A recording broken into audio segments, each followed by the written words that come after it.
Have you had any communication from your contacts in the Trump administration about what is actually coming?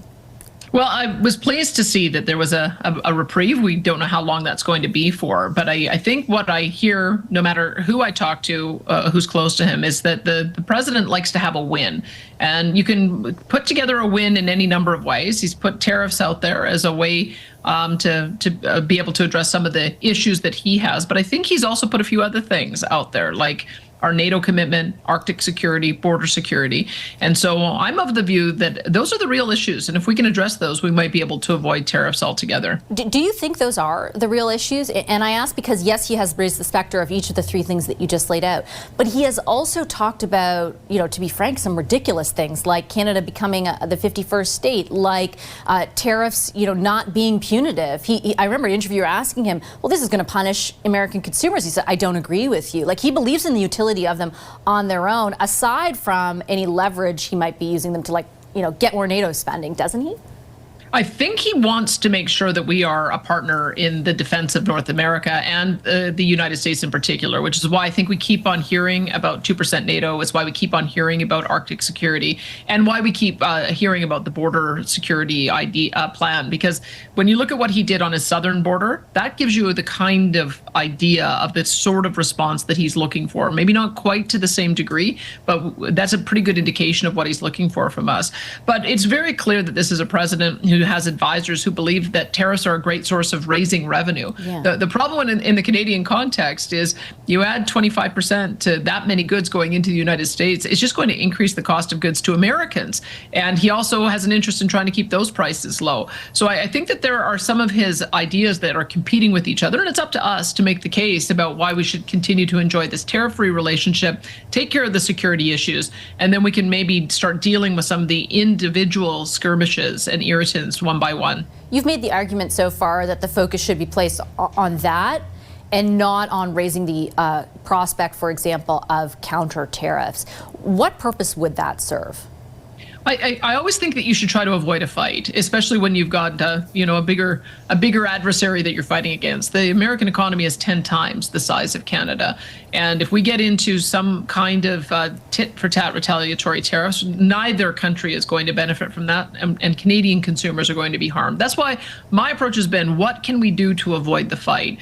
That being said, I think we all know, based on previous experience, that having a proportionate response is what is normally expected when these kinds of things occur. And so I know that the federal government is working on what that proportionate response would look like. I hope we don't have to roll it out at all. I hope we can avoid tariffs altogether. Why wouldn't we, though, be saying to this administration, like, we are willing to go there should? I mean, I hear every politician who's talking about that say, like, look, this isn't what we want, but if we have to get there, we are ready to do so. Like, why wouldn't we put that foot forward and stand up for ourselves rather than just try to make a case that so far has failed to convince Donald Trump of anything?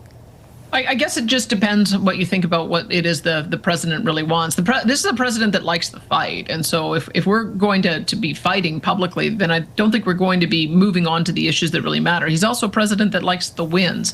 And so I think that there are ways for us to get those wins. And that's why I think we've got to try that first. Now, it may not work. It may well be that because of his attitude around tariffs, we are the largest buyer of American goods and services, but we also sell a lot into the American market. That could generate a lot of revenue for him if that's what he's really after. But I think that it will become clear very soon that the impact that will have on American consumers. I think it will also prevent him from being able to bring down gasoline prices. It'll also prevent him from being able to secure the critical minerals supply chain that he's concerned about securing so that they can have AI dominance. So I'm of the view that we have a very strong case to make, every single province, for energy security, critical mineral security, food security, the auto parts industry, and the benefit that gives to Americans on lower priced cars. I think we have a case to be made, and that's why I've been out there trying to make it. I don't know if it'll work, but I think it's worth an effort to try to avoid tariffs. If it doesn't work, there has been a lot of discussion about what levers Canada has at its disposal to counter, and I know you talked about a proportionate response. Much of the debate has focused on, the sort of nuclear option, that being adding an export tax to energy that we send to the United States, or even even blocking that energy altogether.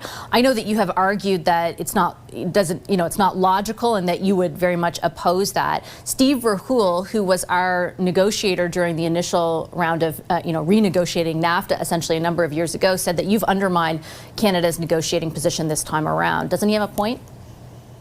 I think we have to have a realistic argument. You really shouldn't threaten to do things that you can't do. And when you think about the potential, if the Americans took the same viewpoint, that they were going to cut off energy exports into Eastern Canada, that would be absolutely devastating, because the vast majority of the gasoline and energy products that Eastern Canada gets come by way of the United States. So I don't think that that's a productive way to engage in the discussion. What I would prefer for us to do, have a proportionate response, absolutely, but then let's start working on ways to get back to that tariff-free relationship. You can make that argument from every single provincial perspective. You can make the argument in terms of the costs that are going to go up for American consumers, and I think that's going to be our pressure point. When you look at the members of Congress and the governors, they certainly know that most of them have their principal trade relationship with Canada, and it goes both ways. And so I think leveraging those relationships are going to be able to make the case. If we can get some of those voices standing up and saying this is a bad idea, I think we'll be able to get through whatever tariff war we have, hopefully fast, hopefully avoid it altogether. What's striking to me, though, is how silent they all are. Nobody is coming to our defense. Nobody appears to be advocating for us on the inner circle of Trump at the moment. And that wasn't necessarily the case 6 or 7 or 8 years ago. And so I'll ask again, I do get the logistics of what you're saying, and maybe it doesn't end up being something that can necessarily come to fruition.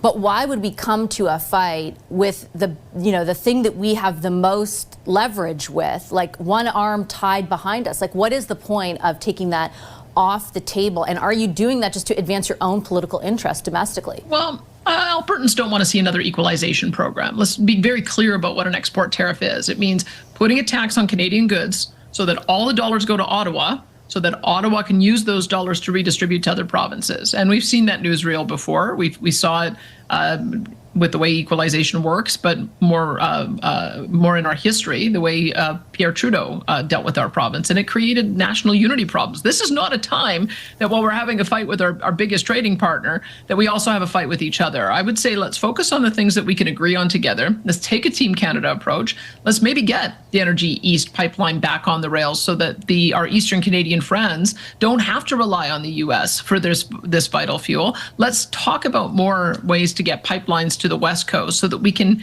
diversify our markets and be able to support our friends in Japan and Korea and elsewhere. I think that that's a more constructive conversation to have. If we're going to have this temporary or maybe even more permanent problem with our U.S. partner, we've got to be looking at new markets, and we would be far better off working together rather than putting forward policies that are only going to divide us.